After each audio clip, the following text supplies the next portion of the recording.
नमस्कार दोस्तों, NK railway psycho classes Jaipur के इस ऑनलाइन प्लेटफॉर्म पर आप सभी का स्वागत है। दोस्तों, आज के इस वीडियो में हम बात करने वाले हैं आरआरबी एएलपी साइको टेस्ट के बारे में। जैसा कि आप पीछे देख पा रहे हैं, आरआरबी एएलपी साइको टेस्ट जो कि स्टेज 3 एग्ज़ाम होता है। तो दोस्तों, ये बहुत ही महत्वपूर्ण एग्ज़ाम है क्योंकि आपके लिए, क्योंकि सीबीटी 1 आपने दे लिया, सीबीटी 2 आपने दे लिया और 5 साल पहले वैकेंसी का भी इंतज़ार किया, 2 साल, 1.5-2 साल लगभग प्रोसेसिंग टाइम भी लगा। तो आपके लिए जो है 6-7 साल का इंतज़ार है और आपकी मेहनत भी है। और इवन सीबीटी 1 और 2 देने के बाद में यदि आप थर्ड स्टेज से बैक होते हैं तो बहुत ही दुख की बात है, क्योंकि काफ़ी टाइम और पैसा आपका लगा हुआ होता है, काफ़ी मेहनत आपकी लगी हुई होती है। क्योंकि जो भी है आपको सोच समझ के कदम रखना है और इस वीडियो में हम बहुत सारी बातें करेंगे। तो दोस्तों, वीडियो के अंत तक आप ज़रूर बने रहिएगा। दोस्तों, अगर बात करें हम आरआरबी एएलपी साइको टेस्ट की, तो आरआरबी एएलपी साइको टेस्ट को जो है सीबीएटी टेस्ट भी कहते हैं। सीबीएटी मतलब C for computer, B for based, A for aptitude और टी फॉर टेस्ट, यानी कंप्यूटर आधारित अभिव्यक्ति परीक्षण। क्योंकि ये साइको टेस्ट जो है आजकल ऑनलाइन लिया जाता है। CN 01/2018 के अंतर्गत एएलपी का साइको टेस्ट प्रथम बार जो है ऑनलाइन लिया गया था। और उससे पहले आरआरबी एनटीपीसी CN 01/2015 में जो है जून 2017 में पहली बार साइको टेस्ट ऑनलाइन लिया गया था। तो ऑनलाइन लिए जाने के कारण इसको सीबीएटी टेस्ट भी कहा जाता है, जो कि साइको टेस्ट ही है। और ये स्टेज 3 एग्जाम होगा, तो यहाँ से बैक जाना आपके लिए बहुत ही दुखद होगा। तो दोस्तों, ये बहुत ही सीरियस स्टेप होगा, तो आपको सोच समझ के जो है कदम उठाना है।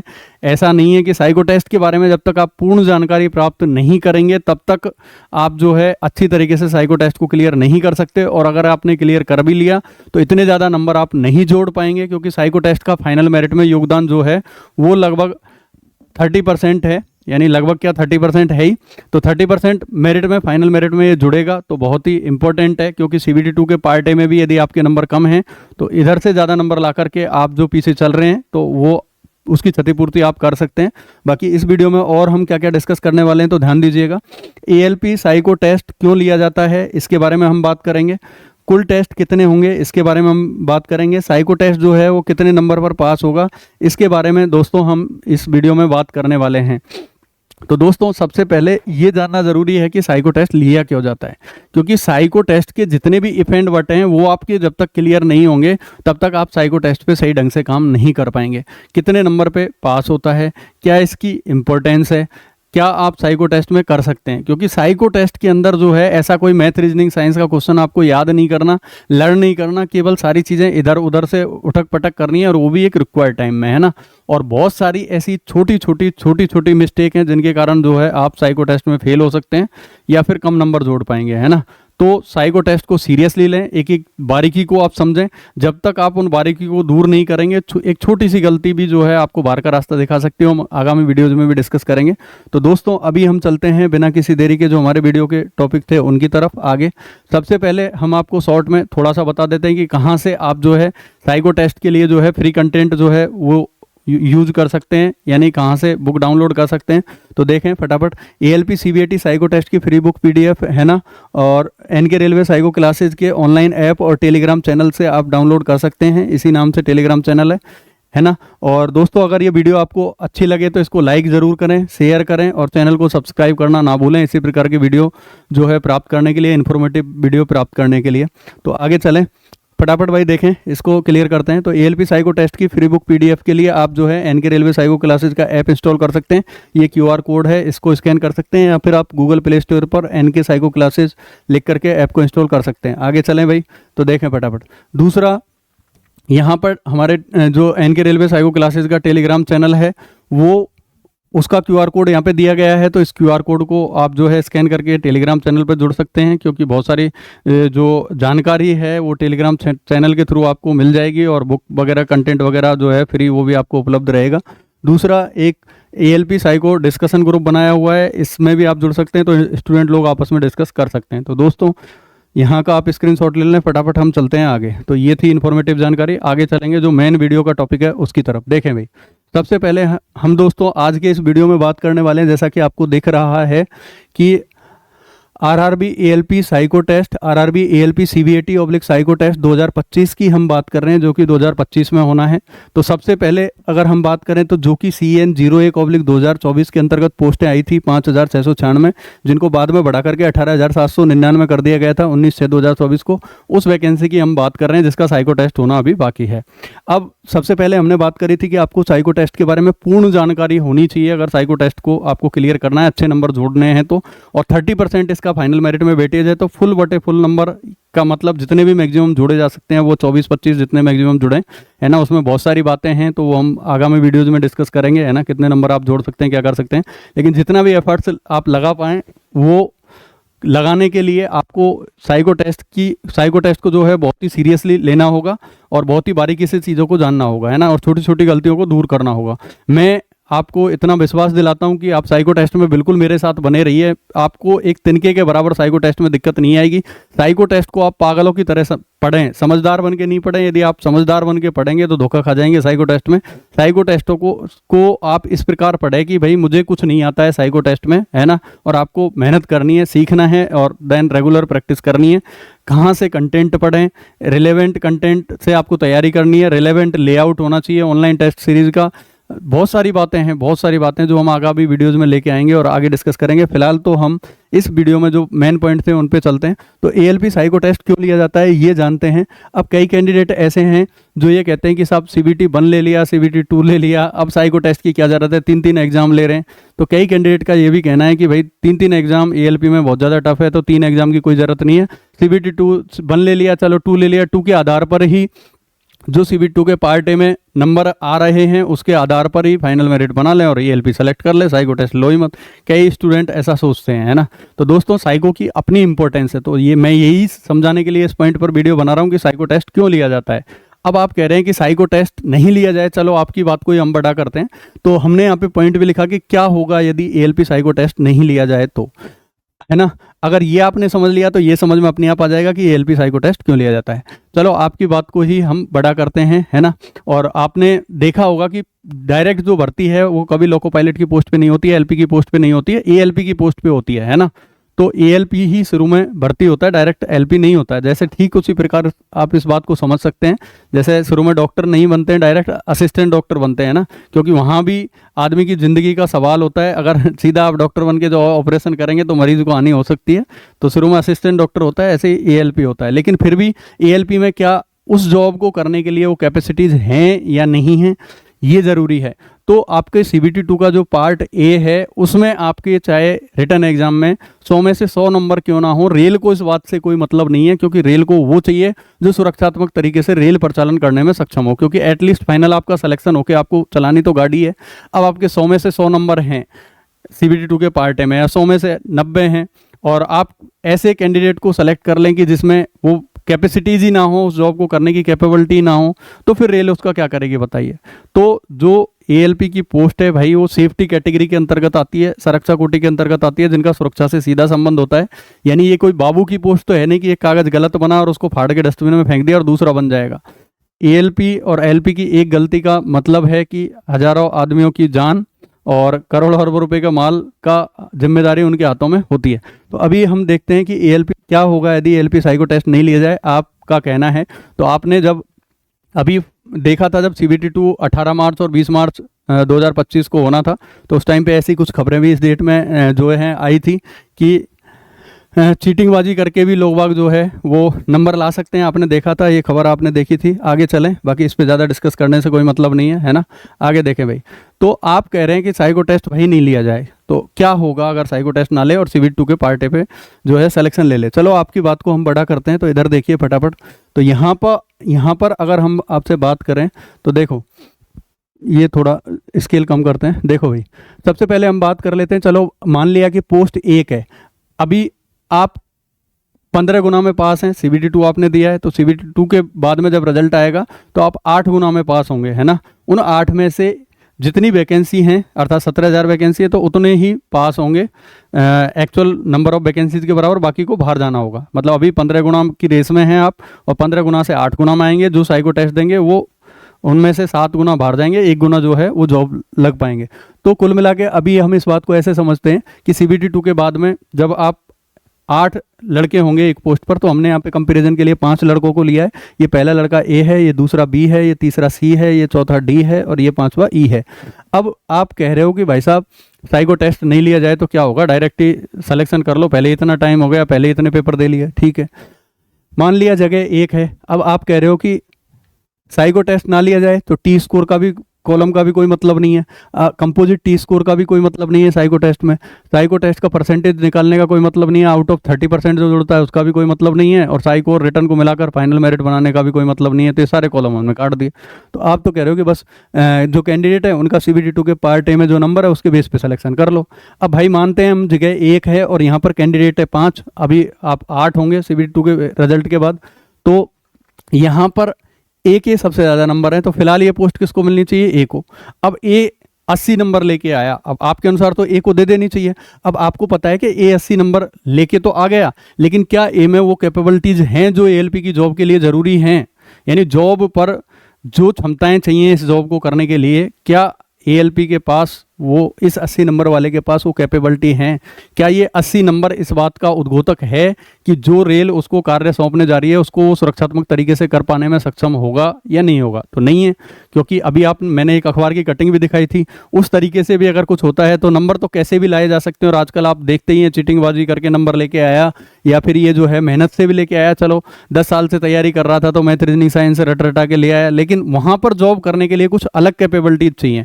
ये 80 नंबर इस बात का उद्घोतक नहीं है कि ये जो है सुरक्षात्मक तरीके से रेल प्रचालन करने में सक्षम है। अब चलो आपकी बात मान लेते हैं भाई साहब इसका सिलेक्शन हो गया, बाकी का नहीं होगा, ठीक है, हमने काट दिया नीचे वाले कैंडिडेट। अब क्या होगा, अब रेलवे क्या करेगी, इसको ट्रेनिंग कराएगी। अब ट्रेनिंग सेंटर में जब ये ट्रेनिंग करेगा तो 6 महीने इसके ऊपर बर्बाद होंगे, यानी इलेक्ट्रिकल लोकोमोटिव, डीजल लोकोमोटिव, उसके बाद में ट्रांसपोर्टेशन की ट्रेनिंग होगी, और उसके बाद में line practical, LR rote learning वगैरह। उसके बाद देन ये कहाँ जाएगा, जिस काम के लिए चुना है तो गाड़ी पे चलेगा। तो उस टाइम पे अब इसके अंदर वो कैपेबिलिटीज नहीं है, तो फिर क्या होगा वो अभी हम आपको दिखाते हैं। तो देखिए, चलो आपकी बात हमने मानी कि साहब मत लो। अब देखो ये हमने एक डेमोन्स्ट्रेशन बनाया और इसको बनाने में लगभग 5 दिन का समय हमको लगा कि आपको हम अच्छे तरीके से समझाएं कि साइको टेस्ट जो है क्यों लिया जाता है। जब तक आपके इफ एंड बट क्लियर नहीं होंगे तब तक आप प्रॉपरली वर्क नहीं कर पाएंगे, ये जानना बहुत ज़रूरी है। साइको टेस्ट में एक छोटी सी महज माइनर सी मिस्टेक आपको जो है बाहर का रास्ता दिखा सकती है। तो साइको टेस्ट को आप पागलों की तरह पढ़ें, समझदारों की तरह नहीं। तो देखें भाई, तो सबसे पहले यहाँ पर एक डेमोन्स्ट्रेशन हमने बनाया। यहाँ पर देखें एक ये ठीक उसी तरह है जैसे आप इसको एक चौराया मान सकते हैं।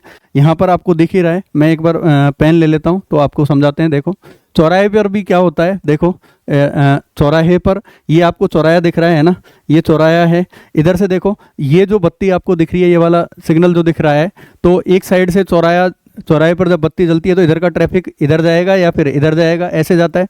तो इधर का जाता है तो इधर का ट्रैफिक को क्या किया जाता है, बंद किया जाता है। तो इधर का ट्रैफिक की बत्ती क्या होती है, लाल होती है, ये आपको समझाया जाता है ना। तो अपन को ट्रैफिक सिग्नल को जो है वो ओवरशूट नहीं करना है। तो क्या होगा, अगर इधर से ये ग्रीन है तो ग्रीन होगा तो क्या होगा, आप ये देखो ग्रीन होगा, हम दिखा देते हैं एक बार थोड़ा जूम करके। इधर एक देखो ये वाला आपको ग्रीन दिख रहा होगा क्योंकि ये बैक साइड है उस साइड, इसलिए आपको ये ज़्यादा विजिबल नहीं हो रहा होगा। अभी आपको ग्रीन ग्रीन दिख गया होगा, तो ये ग्रीन है उधर से। अब ग्रीन है तो इधर वाली गाड़ी की जो नॉर्मल स्पीड है, चाहे वो 120 है 160 है, तो ये नॉर्मल गति से चलती रहेगी। ग्रीन का मतलब है कि जितनी आपकी मैक्सिमम परमिसिबल स्पीड है उससे चलती रहो।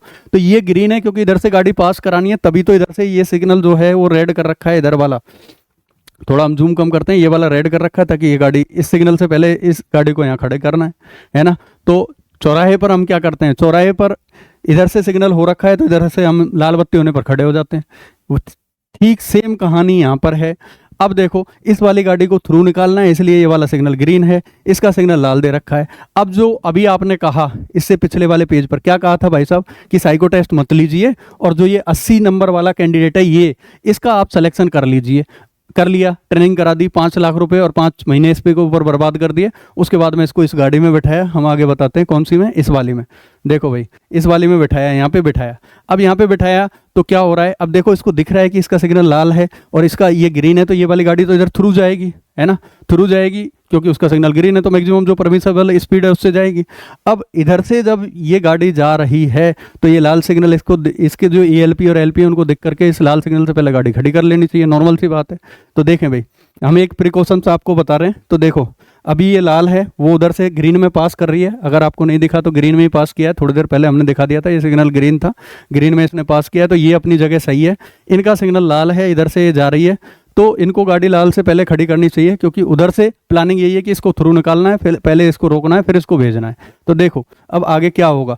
अब इनको भी ये दिख गया इधर का जो ALP था, जो 80 नंबर वाला था A, वो इसमें बैठा है, और इनको ये दिख गया था कि भाई हमारा सिग्नल लाल है और हमको इस सिग्नल से पहले गाड़ी को खड़ी करना है। लेकिन उसके अंदर ये कैपेसिटी नहीं है कि मैं कहाँ से ब्रेकिंग करूँ कि मेरी गाड़ी इस लाल सिग्नल से पहले खड़ी हो जाए। अब नहीं है तो क्या होगा, यहाँ पे ठुकेगी और क्या होगा। तो देखो भाई 5 दिन लगे हमको इस डेमोस्ट्रेशन को बनाने में, आपको समझाने के लिए।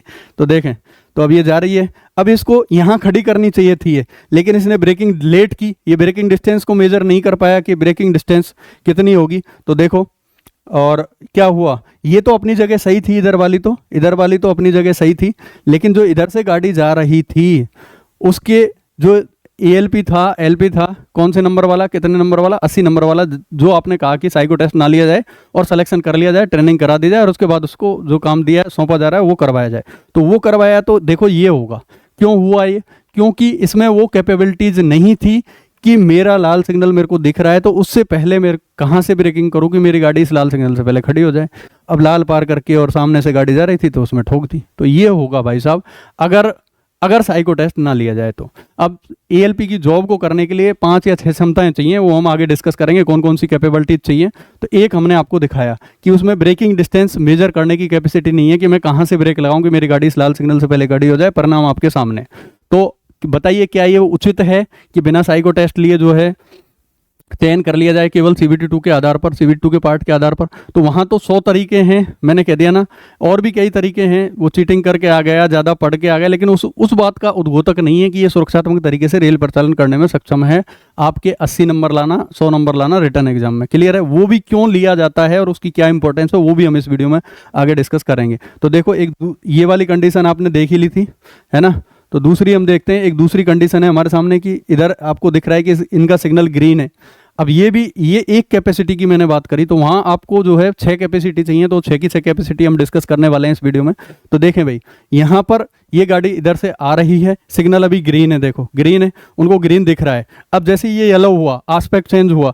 अब ये आस्पेक्ट क्यों चेंज हुआ, ये येलो हुआ, क्यों चेंज करा भाई? हो सकता है आगे जो है बाढ़ आ गई हो, पटरी में कोई प्रॉब्लम हो गई हो, कोई भी कारण हो सकता है। तो आगे जो है ये सिग्नल उठा दिया गया है, यानी येलो कर दिया, और येलो से ये रेड होगा, तो रेड कर दिया। तो रेड पर ये गाड़ी जो है रुक जानी चाहिए थी। तो ध्यान दो, अभी इधर से चल रही है गाड़ी, इधर से आई और इधर से ये ग्रीन है, येलो हुआ, और ये अब रेड भी हो जाएगा, रेड हो गया। अब रेड जब हुआ, जिस टाइम पे रेड हुआ, तो इनको जो है ब्रेकिंग करके गाड़ी को इस सिग्नल से पहले खड़ी कर लेनी चाहिए थी, लेकिन इन्होंने कंटिन्यू जो है ऑब्जर्वेशन नहीं किया इस सिग्नल का, और जो है परिणाम स्वरूप क्या होगा, रेड होते ही इनको ब्रेकिंग करनी थी और गाड़ी को खड़ी करना था, क्योंकि उधर से जो है गाड़ी जो है उस साइड से जो है पास आउट हो रही है। तो देखो भाई, ये चल रही ग्रीन है अभी, और ग्रीन के बाद में देखो ये येलो होगा, एकदम से उठा सिग्नल। अगर ये दोनों ध्यान देते तो यहाँ पे ब्रेकिंग करके बचा सकते थे, ये रेड हुआ, लेकिन इनका ध्यान ही नहीं है, यानी पावर ऑफ ऑब्जर्वेशन है ही नहीं। अब नहीं है कंटिन्यू सिग्नल को देखना, जब तक कि वो पास ना हो जाए उसके एस्पेक्ट को बात करना, वो चीज़ इनके अंदर नहीं है। अब नहीं है तो वही हुआ जो पहले हुआ था। तो मैं यही कह रहा हूँ कि इस जॉब को करने के लिए जो कैपेसिटी चाहिए, कौन सा टेस्ट क्यों लिया जाता है, ये हम इस वीडियो में अभी समझने वाले हैं। तो आगे देखें भाई, तो ये होगा अगर आप जो है बिना साइको टेस्ट लिए जो है सिलेक्शन करते हैं फाइनल, तो ये होगा जो अभी आपने देखा, ठीक है। अब आप कहोगे, अब भी आप कहोगे कि क्या होगा यदि साइको टेस्ट नहीं लिया जाए, बिना साइको टेस्ट के सिलेक्शन कर लिया जाए। मैंने आपको बताया कि 100 में से 100 नंबर लाना इस बात का उद्घोतक नहीं है कि आप सुरक्षात्मक तरीके से रेल परिचालन करने में सक्षम है। रेल को वो चाहिए जो सुरक्षात्मक तरीके से रेल परिचालन करने में सक्षम हो, चाहे वो 40 नंबर वाला ही क्यों ना हो, 50 नंबर वाला ही क्यों नहीं हो, वो बेटर है। इस 80 नंबर वाले भाई साहब की जगह जो डी भाई साहब था, जिसके 60-65 नंबर थे, अगर वो कर पा रहा है तो वो ज़्यादा बेटर है ना। तो अब कैसे पता करें, रेल के पास क्या ऑप्शन है कि भाई कैसे पता करें कौन सुरक्षात्मक तरीके से रेल परिचालन करने में सक्षम है और कौन नहीं है? तो उसके लिए साइको टेस्ट लिया जाता है ना। तो 2 तरीके हैं पता करने के। एक तरीका है कि जैसे अभी आपको बताया है ना, कि भाई पहले तो आपने कह दिया कि सिलेक्शन कर लो और उसके बाद ट्रेनिंग करवा दो, 6 महीने 6 लाख रुपए उसके ऊपर बर्बाद कर दो, और फिर गाड़ी पकड़ाओ और फिर 2 को भिड़वाओ और आपस में ठुकवा और फिर पता चले तो सुरक्षात्मक तरीके से रेल परिचालन करने में सक्षम नहीं है। अब चाहे उसके रिटर्न में 100 में से 100 नंबर है, उनको चाटे के रेल। तो कुल मिला के बात यह है, दूसरा रास्ता क्या है कि जॉब को करने के लिए जो कैपेसिटीज एक एएलपी के अंदर होनी चाहिए, उनसे रिलेटेड आरडीएसओ ने कुछ पेपर बना रखे हैं। अगर आप उन पेपरों पे खरा उतर जाते हैं तो उससे ये बात स्पष्ट हो जाती है कि आप जो है एएलपी के जॉब को सुरक्षात्मक तरीके से कर पाने में सक्षम है। अब दो तरीके हैं रेल के पास, एक तो है कि ऐसे करके, जो अभी दिखाया था, ऐसे करके पता करवाना कि भाई पहले ट्रेनिंग करवा दो, पैसे और टाइम बर्बाद करो और उसके बाद ठुकवाओ, फिर पता चल रहा है कि कौन सक्षम है और कौन नहीं है। दूसरा तरीका है कि कुछ पेपर बना रखे हैं, उन पेपरों पर यदि आप खरा उतर जाते हैं तो उससे ये बात स्पष्ट हो जाती है कि आप सुरक्षात्मक तरीके से उस काम को जो है अंजाम दे सकते हैं, जो कि जिसके लिए आपका सिलेक्शन हो रहा है। तो वही चीज़ यहाँ पे लिखी हुई है, एएलपी या एलपी की गलती के कारण दुर्घटना में जान माल की हानि हो सकती है तथा साथ ही विभिन्न ट्रेनों का परिचालन जो है प्रभावित हो सकता है, जिसके निम्न कारण हो सकते हैं। एएलपी एंड एलपी पद हेतु जॉब पर रेल संचालन हेतु आवश्यक 5 या 6 क्षमताओं में से किसी एक का ना होना। अभी थोड़ी देर पहले आपने देखा था, पहला जो हमने आपको ग्राफ दिखाया था, जो डेमोस्ट्रेशन दिखाया था, उसके जरिए हमने देखा था कि लाल सिग्नल था और वो डिसीजन ही नहीं ले पा रहा कि कहाँ से ब्रेकिंग करूँ, मेरा सिग्नल लगभग इतना दूर है। यानी जो डेप्थ परसेप्शन टेस्ट आपके लिए जाता है, तो कहाँ से ब्रेकिंग करूँ कि मेरी गाड़ी उस लाल सिग्नल से पहले खड़ी हो जाए, तो वो डिसीजन ही नहीं ले पा रहा। अब डिसीजन लिया, लेट ब्रेकिंग की, तो आगे परिणाम आपने देखा। तो यही मैं कहना चाह रहा हूँ, तो कोई एक क्षमता का ना होना या सभी का ना होना। तो देखो, पहली क्षमता क्या है, एएलपी एंड एलपी पद हेतु मेमोरी जो है कैपेसिटी उच्च होनी चाहिए। भाई आपको पता है, ये पहली क्वालिटीज एएलपी के अंदर होनी चाहिए जो जॉब के लिए जरूरी है। अब स्टेशन मास्टर है, स्टेशन मास्टर में तो नहीं होता मेमोरी टेस्ट, क्योंकि उसको कोई 200 किलोमीटर थोड़ी ना गाड़ी चलानी है, 500 किलोमीटर थोड़ी ना गाड़ी चलानी है। तो कुल मिला के बात यह है कि जैसे आप दिल्ली से मुंबई जाते हैं तो कहाँ पे कर्व आएगा, कहाँ पे घुमाव आएगा, कहाँ पे डाउन ग्रेडियंट है, कहाँ पे अप ग्रेडियंट है, कहाँ आपको रेस लगानी है, कहाँ पर आपको ब्रेकिंग करनी है ना, कहाँ पर स्पीड ब्रेकर आएंगे, तो वो सब आपके माइंड में अगर पहले से होगा तो कोई दिक्कत नहीं है। अगर नहीं रख पाते, मान के चलो आप एक बार जा भी आए, 2 बार जाए, 3 बार, लेकिन आपके ध्यान ही नहीं रहता है, अब आगे कर्व आ रहा है, गुलाई आ रही है और आपने गाड़ी हाँक रखी है 200 की स्पीड से, तो क्या होगा, गाड़ी पलटेगी, गिरेगी, और क्या होगा, ये होगा। तो कुल मिला के बात ये है कि सेम वैसे ही जो एएलपी का पद है, क्योंकि मान के चलो दिल्ली से जयपुर गाड़ी चलती है, जयपुर से दिल्ली गाड़ी चलती है, तो बीच में 50 स्टेशन पड़ते हैं, 60 पड़ते हैं या 70 पड़ते हैं, तो एक एक के जो काफ़ी सिग्नल है वो भी आपको पता होना चाहिए, कहाँ पे डाउन ग्रेडियंट है, कहाँ पे अप ग्रेडियंट है, कौन सा स्टेशन कितने लाइन का है, कहाँ कितनी स्पीड है, कहाँ स्पीड कम करनी है, कहाँ नॉर्मल स्पीड से चलना है, कहाँ पर स्पीड रेस्ट्रिक्शन लगे हुए हैं, वो सारी चीज़ें आपको पता होनी चाहिए। और आपके माइंड के अंदर पूरा ग्राफ होना चाहिए। कई जगह तो 5-5, 10-10 सिग्नल भी एक साथ दिखेंगे, रात में घरों की लाइट भी दिखेंगी, तो उनमें से अपने एग्जैक्ट सिग्नल को पहचानना, तो वो कब कर पाओगे, जब मेमोरी पावर आपके अंदर होगी। लेकिन आपको कुछ ध्यान ही नहीं रहता, ऐसा व्यक्ति जो 80 नंबर वाला भाई साहब था वो ऐसा ही। तो कुल मिला के बात यह कि एएलपी एंड एलपी पद हेतु मेमोरी कैपेसिटी उच्च होनी चाहिए, इसलिए मेमोरी टेस्ट लिया जाता है। क्लियर है भाई? आगे देखते हैं दूसरा पॉइंट। दूसरा है एएलपी एलपी पद हेतु निर्देश समझ सकने की योग्यता उच्च होनी चाहिए। तो आपको पता है कि आपको जो एएलपी है जिसकी आप तैयारी अभी कर रहे हैं, तो जब आप एएलपी बनेंगे तो आपको जो है ऊपर से निर्देश मिलेंगे। ऐसा नहीं है कि लोको पायलट एएलपी अपने मनमर्जी से जो है गाड़ी का संचालन करते हैं, तो उनको जो निर्देश मिलते हैं उनके अकॉर्डिंग वो काम करते हैं, है ना। तो जो भी निर्देश आपको मिलेंगे, जैसे कई बार गाड़ी का मूवमेंट करना होता है, पावर को रिवर्स करना होता है, तो आपको जो है स्टेशन मास्टर लिखित में देगा। अब उसके अकॉर्डिंग आपको जो है गाड़ी का जो पावर है वो रिवर्स करना है। अब मान के चलो आपसे कह दिया जाए कि इस सिग्नल से पहले खड़े होना है, अब आप उस सिग्नल के बाद खड़ा हो रहे हो। आपसे कह दिया कि इस सिग्नल के बाद खड़ा होना है, आप उससे पहले खड़ा हो रहे हो, तो गड़बड़ हो जाएगा। वहाँ भी यही होगा जो अभी थोड़ी देर पहले मैंने आपको बताया था। तो आप जो है निर्देशों को समझ सकते हैं, जो आपको दिशा निर्देश दिए गए उनको समझ सकते हैं, नहीं समझ सकते, उसके लिए दूसरा लिया जाता है फॉलोइंग डायरेक्शन टेस्ट के अंतर्गत आपका टेबल और क्लॉक जो टेस्ट है वो लिया जाता है। और पहला जो मेमोरी था उसमें 5 तरह की मेमोरी ली जाती है, वो आगे आएगा, हम डिस्कस करेंगे। तीसरा जो क्वालिटी होनी चाहिए एएलपी में वो है एएलपी एंड एलपी पद हेतु अभ्यर्थी की दूरी प्रत्यक्षीकरण मापन शक्ति जो है वो उच्च होनी चाहिए। अभी हमने आपको बताया था कि जो सिग्नल दिख रहा था, गाड़ी यहाँ थी तो उसको दूर से लाल दिखा, तो मैं कहाँ से ब्रेकिंग करूँ कि मेरी गाड़ी एग्जैक्ट लाल सिग्नल से पहले खड़ी हो जाए, ये आपको सोचना है। अगर आप ये नहीं कर सकते, कैपेसिटी आपके अंदर नहीं है, तो गड़बड़ है। तो जो इसके लिए डेप्थ परसेप्शन टेस्ट के अंतर्गत जो है टॉपिक लिए जाते हैं, वो हम आगे डिस्कस करेंगे। चौथा हम बात करें एएलपी एंड एलपी पद हेतु अभ्यर्थी की अवलोकन शक्ति जो है उच्च होनी चाहिए। अवलोकन शक्ति, पावर ऑफ ऑब्जर्वेशन, वो उच्च होनी चाहिए। अभी क्या हुआ था, थोड़ी देर पहले जो हमने एक डेमोस्ट्रेशन दिखाया था, उसमें सिग्नल का एस्पेक्ट जो है ग्रीन से रेड, येलो हुआ था, फिर रेड हुआ था, तो पावर ऑफ ऑब्जर्वेशन उसकी क्लियरिटी नहीं थी, तभी तो वो जाके गड़बड़ हुई। अगर वो कंटिन्यूस का ऑब्जर्वेशन करते तो कहीं कोई दिक्कत होती कि नहीं होती। तो अवलोकन शक्ति जो है उच्च होनी चाहिए, इसके लिए चौथा टेस्ट लिया जाता है। चौथे टेस्ट की भी हम बात करेंगे क्या क्या पूछा जाता है ना। पांचवें टेस्ट की अगर हम बात करें तो एएलपी और एलपी पद हेतु अभ्यर्थी की प्रत्यक्ष की गति जो है परसेप्चुअल स्पीड उच्च होनी चाहिए। तो प्रत्यक्ष गति आज आपको पता है आजकल जो है 100 जो है 120 130 160 तक से गाड़ियाँ चलने लगी हैं, और आगे भी 200 तक की भी प्लानिंग है, और हाई स्पीड ट्रेनें भी चलने लगी हैं। तो उस तीव्र गति पर आप जो है अपने सिग्नल को सही डिटेक्ट कर पाएँ और उसके अकॉर्डिंग डिसीजन ले पाएँ, ये चीज़ें इस प्रत्यक्षिक गति यानी परसेप्चुअल स्पीड टेस्ट में पूछी जाती है ना। तो इसमें क्या क्या पूछा जाता है हम आगे डिस्कस करेंगे, क्योंकि वीडियो लेंदी हो जाएगा। अभी मैं बताऊंगा तो मेरे को तो सब कुछ आता है, ऐसा नहीं है गुरुजी को याद नहीं है इसलिए नहीं बता रहे। आगे देखें, मैकेनिकल कॉम्प्रिहेंशन टेस्ट यानी यांत्रिक समझ की क्षमता जो है उच्च होनी चाहिए। तो जो छठवां टेस्ट है वो आज तक ओपन आरआरबी में कभी नहीं लिया गया। कई जो डिपार्टमेंटल वैकेंसीज आई तो उनमें जो है कई जगह जो है ये छठवां टेस्ट लिया गया, मैकेनिकल कॉम्प्रिहेंशन टेस्ट। तो हो सकता है आपके ले भी ले और हो सकता है ना भी ले, है ना। तो ओपन आरआरबी से कभी मैकेनिकल कॉम्प्रिहेंशन टेस्ट आज तक पूछा नहीं गया है।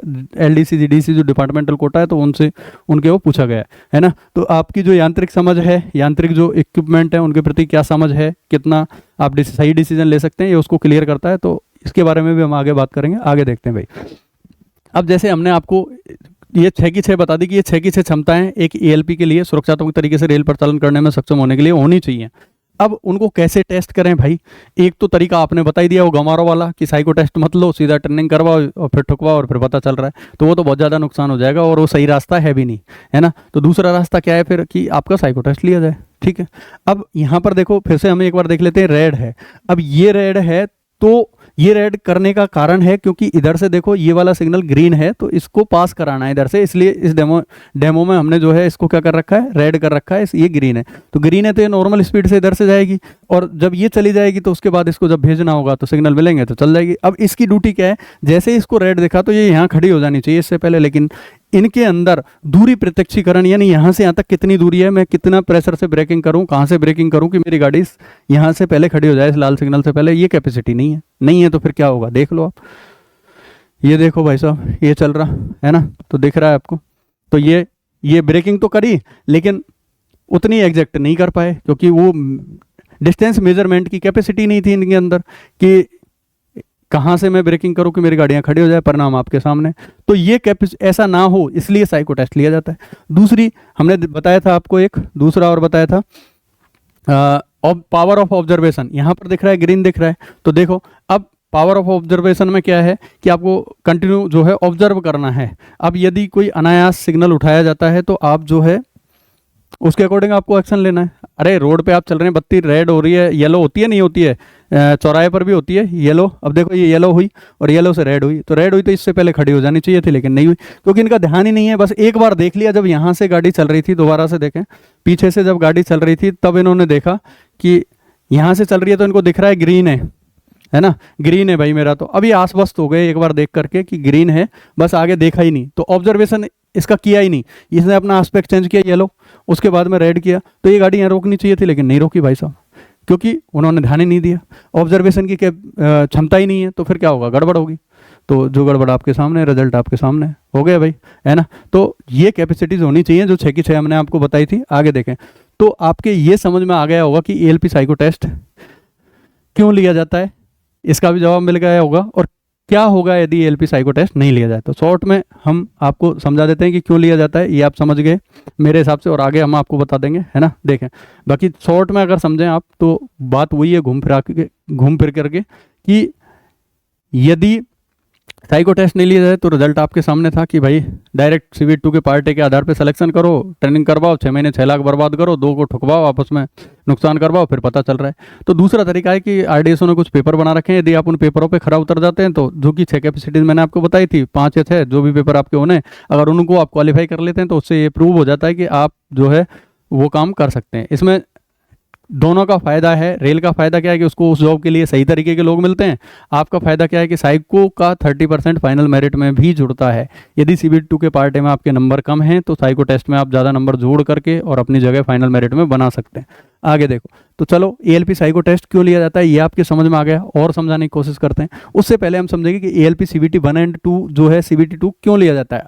अब आप कहोगे साहब पहले जब प्रतियोगी परीक्षाएं नहीं हुआ करती थी तो मार्कशीट में जो नंबर होते थे बोर्ड वाली मार्कशीट में, उसी के आधार पर नौकरी मिलती थी पहले के ज़माने में, जब नौकरी की इतनी रिक्वायरमेंट नहीं थी लोगों को। तो उस टाइम पे ऐसा हुआ करता था कि जिसके परसेंटेज में नंबर ज़्यादा हों तो उस बेस पे सिलेक्शन होता था। लेकिन जैसे जैसे लोग बाग ज़्यादा बढ़े तो फिर प्रतियोगी परीक्षा होने लगी। क्यों होने लगी? क्योंकि हमारे संविधान में एक आर्टिकल है 16 लोक नियोजन के संदर्भ में अफसर की समानता, यानी जो अनुच्छेद 14 से 18 है अफसर की समानता का अधिकार, वो क्या कहता है कि जब भी लोक नियोजन के संदर्भ में रिक्तियां होंगी तो जो भी यहाँ का नागरिक है उसको जो है अफसर की समानता प्रदान की जाएगी, है ना, राइट टू इक्वलिटी। तो अब देखें तो इसके अंतर्गत जो है ये फंडामेंटल रूल के अंदर राइट्स के अंदर आता है। तो इसके अंतर्गत प्रतियोगी परीक्षा अर्थात CBT 1 और 2 लिया जाता है। अब आप कहोगे कि साहब ठीक है, इतना हमारे समझ में आ गया कि CBT 1 और 2 क्यों लिया जाता है। क्योंकि आपका ध्यान दीजिए आप कि आपकी शुरू में 5,000 कुछ जगह थी 696, उसके बाद 17,000 कुछ जगह हो गई। अब वो 17,000 जगह हैं और फॉर्म भरे थे 18 लाख। तो अब गवर्नमेंट किसको दे भाई ये जॉब? चाहने वाले 18 लाख और जगह हैं 17,000। तो राइट टू इक्वलिटी यानी अफसर की समानता सभी को देना है भाई। तो अफसर की समानता के लिए क्या करेगी? क्या अल्टरनेट है? यही अल्टरनेट है कि प्रतियोगी परीक्षा का आयोजन करवाया जाए। तो CBT 1 और 2 आपका इसलिए होता है। तो जो भी उसमें नंबर ज़्यादा लाता है उसका सिलेक्शन होता है, आप जानते हैं बात, है ना। तो अफसर की समानता के कारण भाई ये CBT 1 और 2 लेना पड़ता है, क्योंकि चाहने वाले ज़्यादा हैं और जगह कम है। तो फिर प्रतियोगी परीक्षा का ये आयोजन होगा। चलो हुआ, CBT 1 आपने दिया, 2 आपने दिया। 2 में साहब टेक्निकल क्यों लिया? अरे टेक्निकल पोस्ट है इसलिए टेक्निकल लिया, ठीक है। तो ये आपके समझ में आ गया। अब आपके ये भी समझ में आ जाना चाहिए कि साइको क्यों लिया, तो वो मैं बता ही चुका हूँ, आगे और क्लियर करेंगे। पहले हम ALP सिलेक्शन प्रोसीजर को समझते हैं। TN 01/2024 में पोस्ट थी 5,696, जिन्हें बढ़ा करके 18,799 कर दिया था डेट 19/6/2024 को। अब सबसे पहले हम बात करते हैं कि सबसे पहले CBT 1 लिया गया, ठीक है। CBT 1 में जो कैंडिडेट पास हुए वो 15 गुना पास हुए, जितनी RRB से उनके वैकेंसी हैं 15 गुना पास हुए। अब बात करते हैं हम CBT 2 की। तो CBT 2 के अंदर कितने गुना कैंडिडेट पास होंगे? जो CBT 2 कैंडिडेट दिए हैं उनका 8 गुना। पहले आप 15 गुना की भीड़ में शामिल थे, एक बार हम पूरे को उपस्थित कर लेते हैं इसको और फिर बात करते हैं। देखो भाई, सबसे पहले CBT 1 आपने दे लिया, 15 गुना में आप आ गए। उसके बाद में CBT 2 देंगे जो 15 गुना कैंडिडेट है जगह का, ठीक है। अब उनमें से CBT 2 में 8 गुना कैंडिडेट जाएंगे CBAT यानी कंप्यूटर बेस्ड एप्टीट्यूड टेस्ट, या आप कह लीजिए साइको टेस्ट देने के लिए। अब साइको टेस्ट के बाद में टॉप 1 गुना जितनी आपकी RRB से वैकेंसी है उतने कैंडिडेट बनेंगे ALP। अब इंपॉर्टेंट क्या है? इंपॉर्टेंट है एक तो CBT 2 क्योंकि इसका 70% जुड़ता है फाइनल मेरिट में और साइको का 30% जुड़ता है, तो ये दोनों ही इंपॉर्टेंट है। आ गया समझ में? तो अभी आप CBT 2 दिए हैं तो अभी आप जो है वो 8 गुना की भीड़ में आने के लिए प्रयासरत हैं कि हमारा जो है 8 गुना की भीड़ में हो जाए। लेकिन final after psycho test CBAT test selection तो 1 गुना का ही होगा, जितनी वैकेंसी है, आया ना, बोलो, उतने का ही होगा, ठीक है। अब हम क्या करें कि हमारा टॉप 1 गुने में नंबर आ जाए? पहली बात तो जो CBT 2 का पार्ट ए है उसमें आपके ज़्यादा से ज़्यादा नंबर हों, तो आप 8 गुना में भी आ गए। लेकिन 8 गुना में भी बॉटम में 8 गुना में आने से सिलेक्शन नहीं होगा, आपको भी पता है। 8 गुने में आके अगर आप CBT 2 पास कर भी गए, साइको के लिए बुला भी लिया, तो क्या आप फाइनल मेरिट में जगह बना पाएंगे? हाँ या ना? नहीं बना पाएंगे। तो आपको करना क्या है? CBT 2 के पार्ट ए में ज़्यादा नंबर होने चाहिए। अब नहीं है तो आपके पास एक अपॉर्चुनिटी है साइको टेस्ट, जिसमें कि फाइनल मेरिट में 30% आपके जुड़ता है। तो उसमें आप ज़्यादा से ज़्यादा एफर्ट्स डालिए, क्योंकि इसमें कोई ऐसा मैथ रीजनिंग ऐसा कोई क्वेश्चन नहीं है, बस टाइम की बाउंडेशन है। आपको रिक्वायर्ड टाइम में जो है ज़्यादा से ज़्यादा क्वेश्चनों को सॉल्व करना है। क्लियर है भाई? तो ये आप कर भी सकते हैं, ऐसा कुछ नहीं है ना। तो साइको टेस्ट में आप ज़्यादा से ज़्यादा जोड़ लें, तो अगर रिटर्न में आपके कम है CBT 2 में तो भी आप फाइनल मेरिट में जगह बना सकते हो। हम आगे देखते हैं। तो देखो भाई, अब बात कर रहे थे हम इंपॉर्टेंस ऑफ साइको टेस्ट। हमने यहाँ पे लिखा इंपॉर्टेंस ऑफ साइको टेस्ट, यानी साइको टेस्ट की क्या इंपॉर्टेंस है।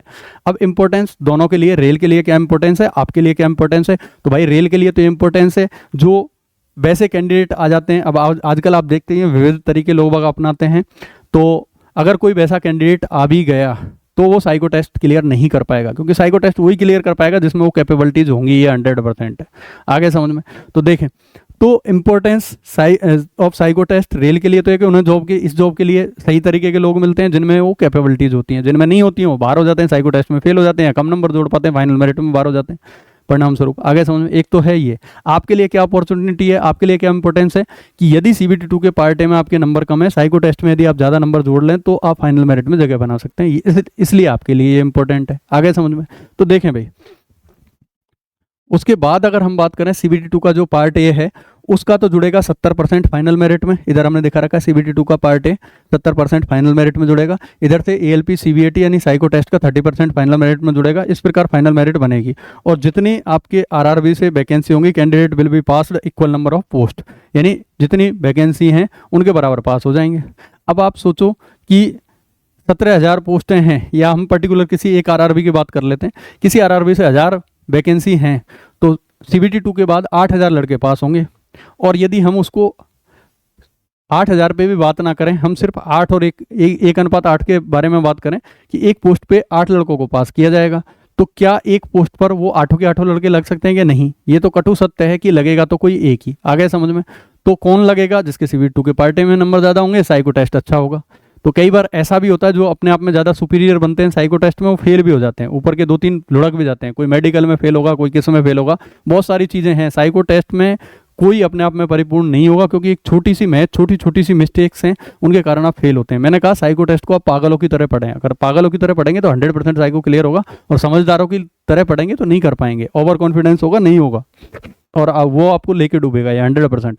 वो हमारी आगामी वीडियोज़ में भी बताएंगे। तो आप, क्योंकि सारी बातें एक ही वीडियो में कर सकना पॉसिबल नहीं है, क्योंकि आगे आगे जो भी वीडियोज़ आने वाली हैं उनमें आप बराबर जुड़े रहें। चैनल को आप लाइक करें, चैनल को सब्सक्राइब करें, और वीडियो को लाइक करें, शेयर भी ज़्यादा से ज़्यादा करें, क्योंकि हमें भी कॉन्फिडेंस मिलता है जब आप वीडियो को आउटकम हमें दिखता है कि हमारी वीडियो से कोई लाभान्वित हो रहा है, तो हमारा भी वीडियो बनाने का मन करता है। तो ज़्यादा से ज़्यादा आप शेयर करें जहाँ भी जुड़े हुए हैं, आपको ALP पोस्ट की कसम है ना। देखें भाई, आगे देखते हैं।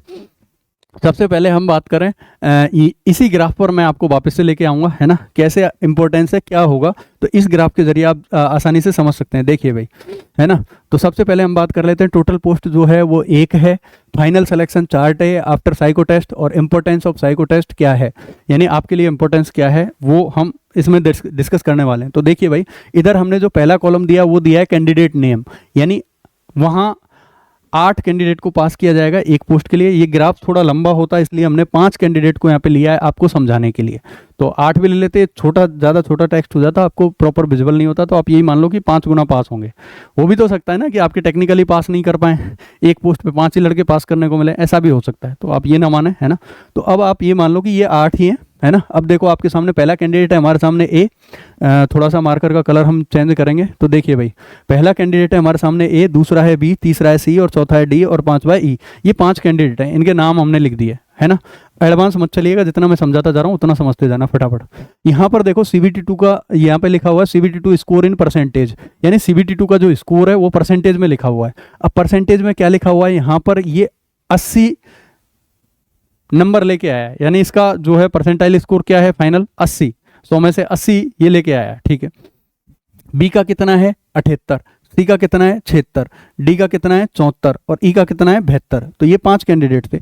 अब हो सकता है आप भी इस जगह हो, इस जगह हो, इस जगह हो, इस जगह हो, इस जगह हो, किसी भी जगह आप हो सकते हैं। आगे समझ में। अब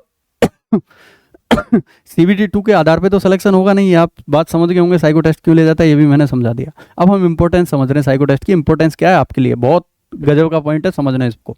तो देखिए यहाँ पर 80 नंबर इसके हैं, तो फिलहाल ये रेस्ट में है, रेस्ट की अवस्था में होगा। यार मेरे तो लास्ट जो कट ऑफ गई है वो 72 गई है, मेरे तो 80 हैं, 8 नंबर प्लस में हूँ, तो मेरा तो आराम से सिलेक्शन हो जाएगा। ये इस जोन में भी हो सकता है, ये ऐसा कैंडिडेट भी हो सकता है। और इसको भाई साहब ओवर कॉन्फिडेंस आ गया, कोई नहीं मैं तो सबसे ऊपर हूँ, मेरा तो 100% होगा, साइको टेस्ट कोई ज़्यादा पेन नहीं लेना, थोड़े बहुत कम नंबर पे आएंगे तो मेरा सिलेक्शन हो जाएगा। या तो इसका ओवर कॉन्फिडेंट है ना। अब ओवर कॉन्फिडेंट होने के भी 1000 रीज़न होते हैं, साइको टेस्ट में आगे वो हम चर्चा करेंगे। अब ठीक है भाई साहब, या फिर ये ऐसा कैंडिडेट भी हो सकता है जो अभी मैंने एक कटिंग दिखाई थी जो कि 28 मार्च और 20 मार्च 2025 को हुआ था, है ना।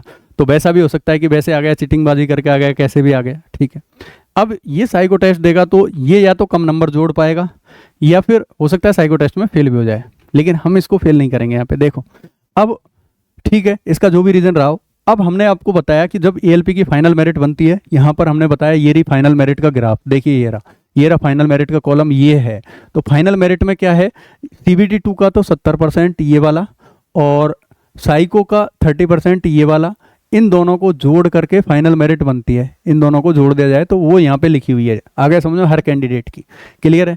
तो अब हम देखते हैं ए के बारे में। तो देखो भाई, अब ए ने क्या किया, ए ने यहाँ पे खूब वेरिएशन है। देखो ये ई से 8 नंबर की लीड लिए हुए, इससे 2 नंबर की लीड है, इससे 4 नंबर की लीड है, तो ये खुश है अपने आप में। और बेचारे दुखी हैं, ये ई और डी तो बिल्कुल दुखी होंगे, यार कैसे सिलेक्शन होगा, मेरा तो 5वां नंबर है, मेरा 7वां है, मेरा तो 8वां है, तो क्या करें अब। तो हम देखते हैं क्या हो सकता है। तो देखो भाई 70% जोड़ो, फाइनल मेरिट बनाते हैं। इसका 70% एक की बना के दिखाऊंगा, बाकी आप समझ जाना, खुद बना लेना अगर बनानी हो तो।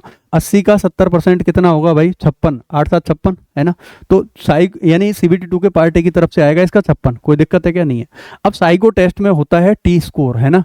तो पास और फेल का निर्धारण साइको टेस्ट में टी स्कोर के आधार पर होता है। तो वो टी स्कोर की मैक्सिमम वैल्यू, चाहे आप उस पेपर में 100/100 करें तो भी 80 से ज़्यादा नहीं हो सकती। यानी टी स्कोर का मैक्सिमम मान 80 होता है और न्यूनतम मान जो है वो 20 होता है, लेकिन माइनस में भी टी स्कोर जा सकता है, वो कंडीशन वेरी करती है, वो अलग चीज़ है। अभी आप टी स्कोर को ज़्यादा नहीं समझें, टी स्कोर के बारे में अलग से वीडियो होगा 1-1.5 घंटे का, तो उसमें आपके प्रॉपर समझ में आएगा टी स्कोर क्या बीमारी है, उससे पहले नहीं आएगा। शॉर्ट में हम समझ लो, अभी आप इस ग्राफ पे सिर्फ इतना ही मानो कि टी स्कोर पे पास होते हैं, और पास होने के लिए जो है 42 टी स्कोर प्राप्त करना अनिवार्य है, नॉट परसेंटेज। मैं परसेंटेज की बात नहीं कर रहा हूँ, 42 टी स्कोर प्राप्त करना अनिवार्य है। तो इसका पहले पेपर में हमने अभी 6 क्षमताएं आपको बताई थी, तो पहले पेपर में इसका 50 है, तो इसमें भी ये पास है पहले में। दूसरे में इसका 45 है, इसमें भी पास है। तीसरे में 52 है, चौथे में 48 है, 5वें में 42 है, और 6वें में इसका 48 है। तो 6 की 6 पेपर में ये पास है, क्योंकि सभी में 42 से अधिक है इसका स्कोर, टी स्कोर। ठीक है साहब, पास है, मान लिया। अब इसी टी स्कोर को यहाँ अगले में दिखा रखा है कंपोजिट टी स्कोर, तो इसको जोड़ दो पांचों को, तो कितना आएगा 285। अब ये 285, एक पेपर का अधिकतम टी स्कोर कितना था, 80 था भाई साहब। कितना था, 80 था। तो 80 को यदि 6 पेपर हैं, 6 से मल्टीप्लाई करें तो टोटल टी स्कोर कितना होगा, 480। यानी 480 में से इसने कितना प्राप्त किया, 285 टी स्कोर प्राप्त किया। कितना किया, 285 किया। आगे समझ में?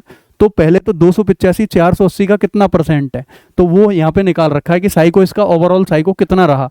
तो आप दोनों तरीके से निकाल सकते हैं, इसका दूसरा तरीका भी हम आगे चर्चा करेंगे। फिलहाल आप यही मान लें कि 285/480 गुणा 100, तो जो परसेंटेज आएगा वही आएगा कि इसका फाइनल जो परसेंटेज है ओवरऑल साइको 59.37 रहा।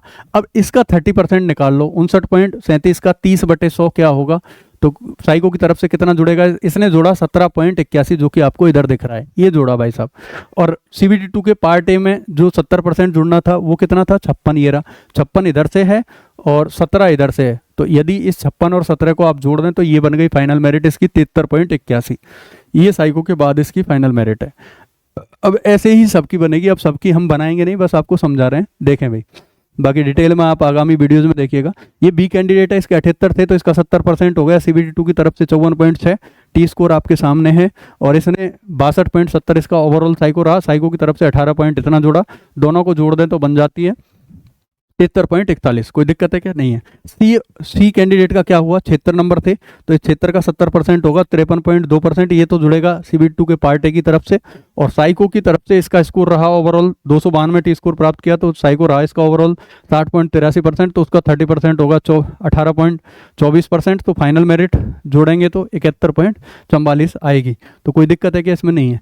अब हम कर लेते हैं डी की बात। इसका स्कोर था भाई साहब 74, तो इसका 70% निकलेगा 51.8। ये तो जुड़ेगा CBT2 के पार्ट ए की तरफ से। और साइको की तरफ से अगर हम बात करें तो टोटल टी स्कोर इसने ये प्राप्त किया 480 में से। ओवरऑल साइको रहा 80.62%, इसको 30% निकालेंगे 24.18, दोनों को जोड़ेंगे तो 75.98%। ये इसका फाइनल ओवरऑल स्कोर रहा। कोई दिक्कत है क्या भाई? नहीं है। आगे देखो, 5वां कैंडिडेट है ई। अब ई के सबसे कम नंबर थे 72, तो इसका 72 का 70% होगा 50.4। और साइको की तरफ से इसने 480 में से 400 टी स्कोर प्राप्त किया, तो 83.33 इसका साइको रहा। साइको की तरफ से 30% निकालेंगे तो 25% इसका स्कोर आया, तो 50 इधर से CBT2 का पार्ट ए से 25, ये 75.40 इसका ये स्कोर रहा। अब यदि आप फाइनल मेरिट इन सब की देखें, फटाफट देखो भाई, फाइनल मेरिट यदि आप देखें तो कौन सबसे ज़्यादा नंबर है। देखो हमने ग्रीन जोन में किया है पूरा, तो यहाँ पे लिखा हुई है ALP फाइनल सिलेक्शन, क्योंकि जगह हमारे पास कितनी थी, 1।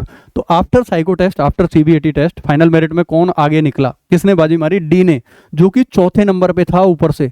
तो यही मैं आपको समझा रहा था कि यदि यदि आपके पास अब भी ये एक अपॉर्चुनिटी है, यदि आप साइको टेस्ट में ज़्यादा नंबर जोड़ लेते हैं तो आप जो है फाइनल मेरिट में जगह बना सकते हैं। तो ये आपके ऊपर डिपेंडेंसी होगी। साइको टेस्ट में आपको कोई मैथ, रीजनिंग, जीके, साइंस के क्वेश्चन रटने नहीं है या आउट ऑफ सिलेबस आ गया, जो कुछ है वो सब कुछ चित्र इधर उधर पड़े होते हैं, उनको इधर उधर रिक्वायर्ड टाइम में करना होता है और कुछ नहीं करना।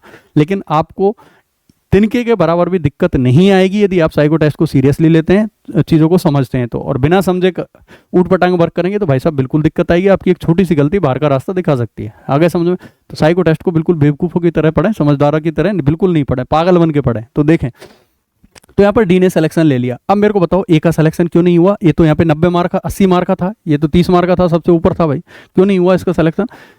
हो सकता है इसका ओवर कॉन्फिडेंस इसको ले डूबा कि मेरे तो 80 है, मैं तो सबसे टॉपर हूँ, मैं तो 30 मार्क हूँ। हो सकता है चीटिंगबाजी करके आया, साइको टेस्ट में वो कैपेबिलिटी नहीं थी इसके अंदर, तो इतना अधिक स्कोर नहीं कर पाया, तो परिणाम स्वरूप बाहर हो गया। तो इसलिए कह रहा हूँ ओवर कॉन्फिडेंस मत रखना।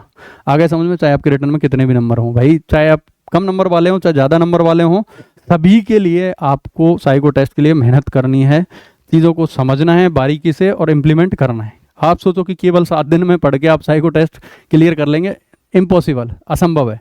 वो लोग कहते हैं 7 दिन की, बाकी मेहनत आपको बहुत करनी पड़ेगी, एक बारीकी से एक चीज़ों को निकालना पड़ेगा, क्योंकि जो साइको टेस्ट लेता है वो भी बहुत खेल खेलता है आपके साथ, वो हम आगे बताएंगे, है ना। आपकी presence of mind psycho test में चेक की जाती है, वो 50 तरीके हैं उसके पास चेक करने के, तो आपको कब उठा के पटक देगा आपको पता भी नहीं चलेगा। और ऐसा विगत वैकेंसियों में हुआ है, एकाएक टाइम कम कर दिया गया है, एकाएक लेआउट में चेंजेस कर दिया गया है, एकाएक क्वेश्चन पूछने के सीक्वेंस में चेंज कर दिया गया है, बहुत सारी चीज़ें हैं। तो आप सीरियसली लें, या फिर पूरा पैटर्न ही चेंज कर दिया गया है ना। तो चीज़ों को यदि आप समझेंगे बारीकी से तो कहीं कोई दिक्कत नहीं आने वाली। अब देखो, तो चलो ए का सिलेक्शन नहीं हुआ जबकि ये 30 मार्क का था। भाई बी का क्यों नहीं हुआ? क्योंकि ये भी साइको टेस्ट में मात्र 18 ही जोड़ पाया। देखो सी का क्यों नहीं हुआ? क्योंकि ये साइको टेस्ट में 18.24 जोड़ पाया। डी का क्यों हुआ? क्योंकि ये यहाँ पर देखो ए से कितना जो अधिक, यहाँ पर अगर आप ध्यान देंगे 17 और 24 में कितना है, लगभग 7% का डिफरेंस है। तो 7% की इसने डी ने लीड ले ली इधर से, 7% की। और यहाँ पर अगर देखें तो ये कितना कम था, यहाँ पर मात्र ये 5% था, क्योंकि हम वो वाला फिगर नहीं जोड़ेंगे जो 70% फाइनल मेरिट में जुड़ेगा, वो वाला। इसका 56% जुड़ रहा था, इसका 51 पॉइंट ये जुड़ रहा था। कितना नंबर पीछे था? ये 5% पीछे था, लेकिन इसने साइको की तरफ से लगभग 7% की लीड ले ली। तो फाइनल सिलेक्शन किसका हुआ? इसका। अब डी ने भी जोर लगाया। डी ने क्यों जोर लगाया? इस डी और ई ने जोर क्यों लगाया? क्योंकि इनको पता था भैया नंबर कम है, 5वें और 6वें नंबर पे, लास्ट बॉटम पे हैं, अगर मेहनत नहीं की गई तो बाहर हो जाएंगे। पता था 70% साइको उसका CBT2 के पार्टी का जुड़ेगा, 30% साइको का जुड़ेगा। तो अब CBT2 में तो जो होना था वो हो गया, अब साइको बचा हाथ में, तो उसमें इन्होंने खूब मेहनत की। अब देखो ई ने सबसे ज़्यादा टी स्कोर जोड़ा, कितना साइको की तरफ से? टी स्कोर 400, और इसका 83.33 रहा, 25% जोड़ा, सबसे ज़्यादा नंबर जोड़ा। लेकिन फिर भी ये कितने नंबर से रह गया? 75.40 इसके, 75.98, तो 0.50 नंबर से रह गया। और 0.50 नंबर, क्या आप जब साइको टेस्ट देंगे फाइनल रिजल्ट आएगा तो मैंने लड़कों को 0.00001 इतने महज नंबर से रहते हुए देखा है। कितना सा नंबर है बताओ। तो साइको टेस्ट को आप जितना सीरियसली ले लेंगे आपके लिए उतना फायदेमंद होगा, इस बात को आप सीरियसली समझ लेना, ठीक है। तो मेरे हिसाब से आप समझ गए होंगे, ऐसी स्थिति आपके साथ घटित ना हो, इसलिए साइको टेस्ट को सीरियसली लें, ओवर कॉन्फिडेंट कभी नहीं बने, साइको टेस्ट के बारे में सभी चीज़ों को जानें। ये तो कुछ नहीं, अभी मैंने मुश्किल से 5% भी जानकारी आपको नहीं बताई है। आगे समझ में, आगे आने वाली आगामी वीडियोज़ में आपको के साथ सारी चीज़ें हम शेयर करेंगे। तो देखो, अब हम ये बता रहे थे ई ने खूब जोर लगाया, लेकिन फिर भी 25% मैक्सिमम नंबर इसके जुड़े साइको टेस्ट में। देखो ये 5 कैंडिडेट ही थे, तो सबसे ज़्यादा इसके जुड़े, फिर भी ये फाइनल मेरिट में जगह नहीं बना पाया। तो जिम्मेदार कौन? यानी ऑल ओवर इंडिया मान लो ये साइको टेस्ट में सबसे ज़्यादा नंबर हैं इसके। फिर अब जिम्मेदार कौन है? अब जिम्मेदार CBT2 का पार्ट ए है, ये रहा, जिसका 70% फाइनल मेरिट में जुड़ता है, ये है। इसके नंबर बहुत कम थे। आगे समझ में, अगर इधर से लीड होती तो हो जाता, लेकिन इस लीड को पूरा किया जा सकता है साइको टेस्ट में, तो प्रयास ही कर सकते हैं, और कुछ बचा नहीं हमारे हाथ में, है ना। क्योंकि CBT2 का 70% वेटेज था, तो वहाँ आपको ज़्यादा मेहनत करनी थी। अब बचा है साइको टेस्ट, तो उसमें जितनी मेहनत कर ले उतना फायदेमंद है। तो मेरे हिसाब से आपकी समझ में आ गया होगा कि साइको टेस्ट की आपके लिए क्या इंपॉर्टेंस है। इंपॉर्टेंस यही है कि कोई मैथ रीजनिंग जीके साइंस का क्वेश्चन नहीं है, ऐसा कोई क्वेश्चन नहीं है जो आपकी समझ से परे हो या जो आपको याद करना हो या जो आपने सिलेबस में नहीं पढ़ा हो। यहाँ कुछ इमेजें से रिलेटेड चीज़ें होंगी जो आपको इधर उधर करनी है एक रिक्वायर्ड टाइम में। सबसे बड़ी बात है कि रिक्वायर्ड टाइम में कैसे करें, और टाइम कभी भी घटाया बढ़ाया जा सकता है, क्वेश्चनों की संख्या कभी भी कम ज़्यादा की जा सकती है, ये बात ध्यान रखना। इवन सिलेबस भी बदला जा सकता है। तो खुद को कैसे प्रिपेयर करें हर परिस्थिति से निपटने के लिए, वो आप हमारे साथ चलिए। हम बता रहे हैं कि आपको एक तिनके के बराबर भी साइको टेस्ट में दिक्कत आ जाए तो आप टेंशन ना लें किसी भी प्रकार की, हम आपको विश्वास दिलाते हैं नहीं आएगी। लेकिन आपसे जो कहेंगे वो आपको करना पड़ेगा, चीज़ों को मानना पड़ेगा, खुद का दिमाग यूटिलाइज नहीं करना है, फालतू का नहीं सोचना है। देखें भाई, आगे चलते हैं।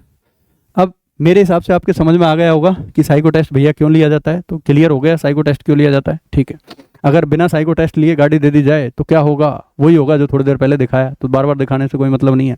आगे देखो, एएलपी साइको टेस्ट क्यों लिया जाता है, तो असिस्टेंट लोको पायलट की जो पोस्ट है वो संरक्षक कोटि के अंतर्गत आती है, अतः एएलपी एंड एलपी पद जो है प्रत्यक्ष रूप से रेल संचालन से जुड़ा हुआ है। अतः आरडीएस और research design and standard organisation Lucknow द्वारा एएलपी पद हेतु आवश्यक क्षमताएं जांचने हेतु सीबीएटी या साइको टेस्ट आपका लिया जाता है। क्लियर है भाई, ठीक है। अब इनमें प्रत्येक पेपर में पास होना जरूरी है, ऐसा नहीं है कि आप एक में पास और में फेल तो गड़बड़ हो जाएगी। आगे देखते हैं, या कहने का मतलब एक पेपर में फेल हो गए, 5 में पास हो गए तो गड़बड़ हो जाएगी, सब में पास होना जरूरी है। एएलपी या एलपी की एक गलती के कारण दुर्घटना में जान माल की हानि हो सकती है, विभिन्न ट्रेनों का संचालन प्रभावित हो सकता है। आप भी देखते हैं अगर कभी कहीं कोई दुर्घटना होती है तो उसमें जो है काफ़ी नुकसान होता है और आवागमन भी बाधित होता है, तो रेलवे का तो बहुत नुकसान होता है। तो वहाँ पर ऐसे व्यक्तियों की एएलपी के रूप में ज़रूरत है जो उस जॉब के लिए जो क्षमताएं चाहिए वो उनके अंदर हो, है ना। तो देखें भाई, एएलपी एंड एलपी पद हेतु जॉब पर रेल संचालन हेतु आवश्यक 5 या 6 क्षमताएं अभ्यर्थी में होनी चाहिए, जिनमें पहली हमने बताई थी कि मेमोरी कैपेसिटी उच्च होनी चाहिए, डिटेल में हम बता ही चुके थे। तो अब आगे देखो, दूसरा यहाँ पर हमने दिशा निर्देश फॉलोइंग डायरेक्शन टेस्ट की बात की थी, तो दिशा निर्देश समझने की शक्ति उच्च होनी चाहिए।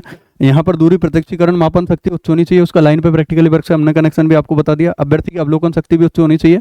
उसके बाद देन 5वीं क्वालिटी चाहिए कि प्रत्यक्षिक गति यानी परसेप्चुअल स्पीड जो है उसकी ये गति जो क्षमता है वो भी उच्च होनी चाहिए। और छठा हमने आपको बताया कि मैकेनिकल कॉम्प्रिहेंशन यानी यांत्रिक समझ या यांत्रिकीय समझ की क्षमता भी उच्च होनी चाहिए। तो ये 6 कैपेसिटीज एएलपी के अंदर होनी चाहिए। तो आपके 6 तरह के टेस्ट वो है ले सकता है। ओपन आरआरबी से आज तक 5 ही लिए गए हैं, तो हो सकता है छठवां ना ले और हो भी सकता है ले भी ले। आगे समझ, तो आपको हर परिस्थिति से तैयार रहना है। और इस बार 100% हो सकता है 2-3 टॉपिक नए जोड़े जाएं, जो अब तक टॉपिक चल रहे हैं उनके अलावा 2-3 टॉपिक मेरे को तो लगता है कि ज़्यादा नहीं तो 1-2 टॉपिक तो नए जुड़ेंगे 100%। तो आप इस बात के लिए भी तैयार रहें, आप अपने आप को उस हिसाब से तैयार करके रखें कि कुछ भी बदला जाए, कुछ भी आ जाए तो हमें कोई दिक्कत नहीं होगी। आगे समझें, वो तभी हो पाएगा जब साइको टेस्ट को पागलों की तरह पढ़ोगे, समझदारों की तरह नहीं। आगे देखें, सुरक्षात्मक रेल परिचालन के लिए एएलपी एवं एलपी में 6 क्षमताएं होना आवश्यक है पहली। अब हम टेस्ट की बात कर लेते हैं। गुरुजी आप ये तो चलो बहुत सारी बात हो गई, आप जो बता रहे थे।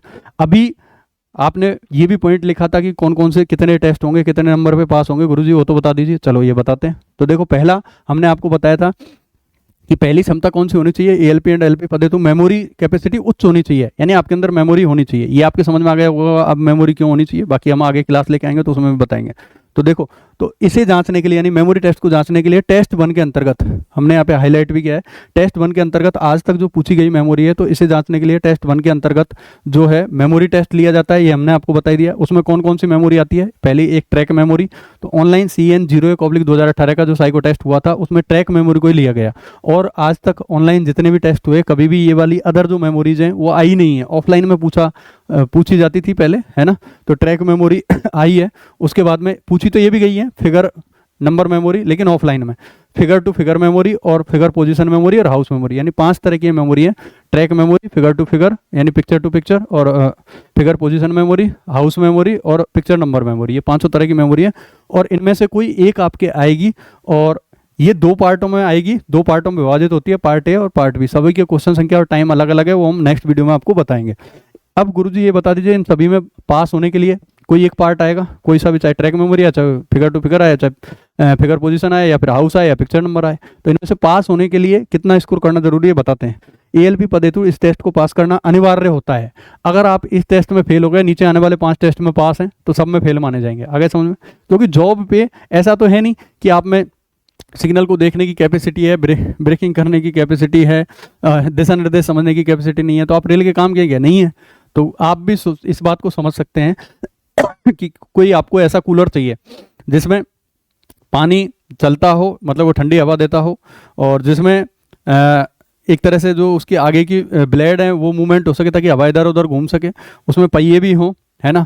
अब ऐसा कूलर आपको चाहिए, लेकिन 3 कैपेसिटीज आपको चाहिए उस कूलर में, और उस कूलर में पानी की मोटर ही नहीं है, तो क्या आप उस कूलर को लेके आएंगे? क्या नहीं लेके आएंगे? आप भी कह देंगे मेरे को भी नहीं चाहिए। तो मैं यही कह रहा हूँ कि जितने भी टेस्ट लिए जा रहे हैं 5 थे, सभी में अलग अलग पास होना अनिवार्य है। एक में फेल तो सब में फेल, आगे समझ में। और पास होने के लिए आपको जो है इन 5 मेमोरी में से कोई एक मेमोरी आएगी, और उसमें पास होने के लिए ये फॉर्मूला है, टी स्कोर का formula 50 + 10 x - m upon H D greater than 42।